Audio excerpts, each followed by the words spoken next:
Welcome to Wellbed. So it's lecture 1.4 of discrete structure playlist.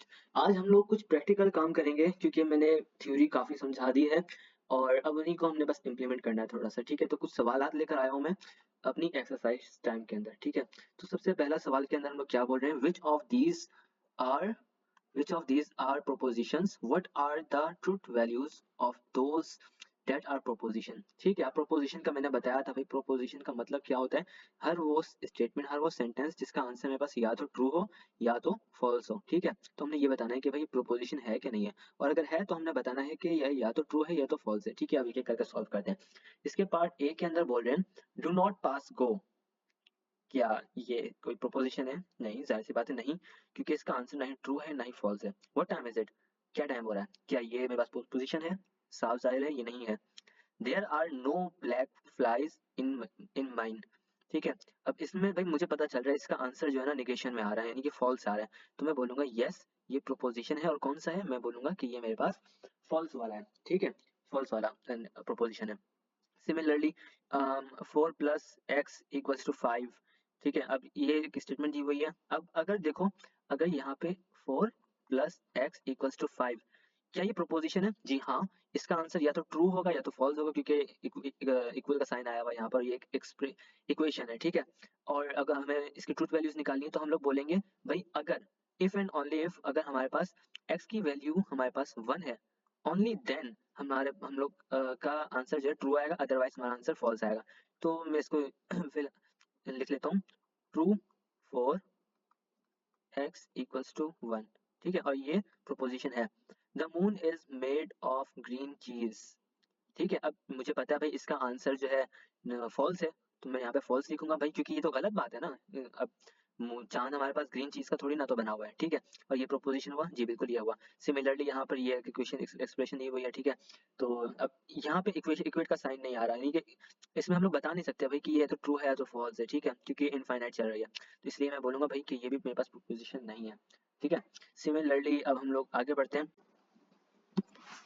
अब हम आते हैं अपने अगले सवाल की तरफ, जो कि है क्वेश्चन 10। ठीक है, अब इसके अंदर मैं शुरू से बता रहा हूँ कि भाई हमें दो स्टेटमेंट्स दी हुई होती हैं। अब स्टेटमेंट बोल लो या फिर प्रोपोजिशन बोल लो, बात एक ही है। ठीक है, सिमिलरली यहाँ पर हमें पी दिया हुआ है कि I bought a lottery ticket this week, और अगला दिया हुआ है Q, I want $1 million jackpot. ठीक है, सिमिलरली आगे दिया हुआ है हमारे पास सवाल में कि express each of these proposition as an English sentence के तौर पे बताना है। निगेशन ऑफ पी, अब मैं यहाँ पे सॉल्व कर देता हूँ, कुछ कुछ यहाँ पे सॉल्व कर दूंगा, बाकी आप लोग खुद करना। ठीक है, ये बहुत आसान चीज है।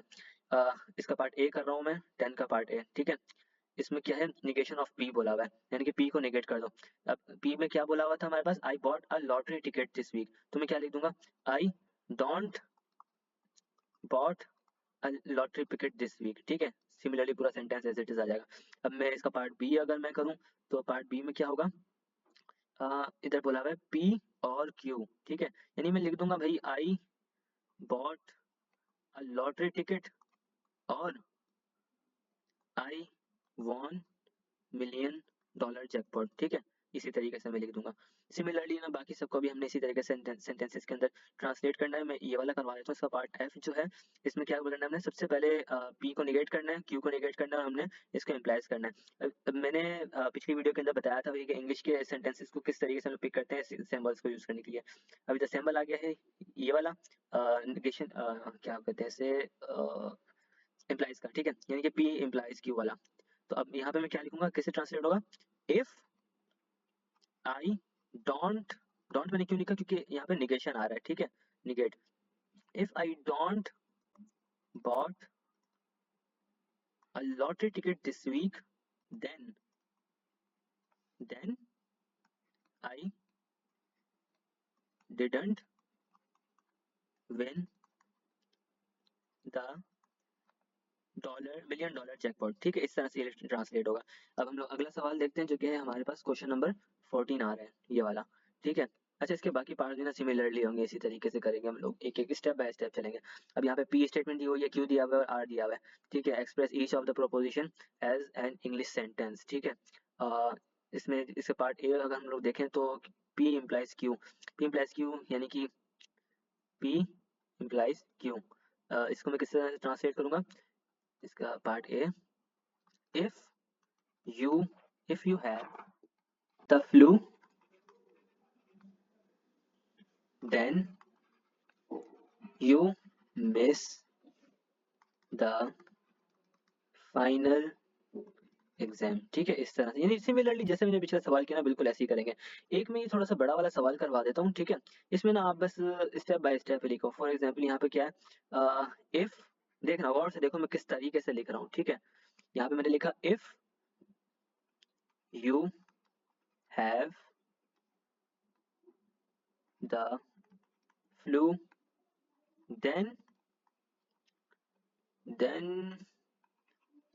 you pass the course, or if you miss the final exam, then you will not pass the course. ठीक है, इस तरीके। यहाँ पे मुझसे एक मिस्टेक हो गई है, देखो यहाँ पे भी निगेट था ना, मैंने निगेट यहाँ पे नहीं लगाया। यू विल देन यू, यहाँ पे लिख देता हूँ यू विल नॉट।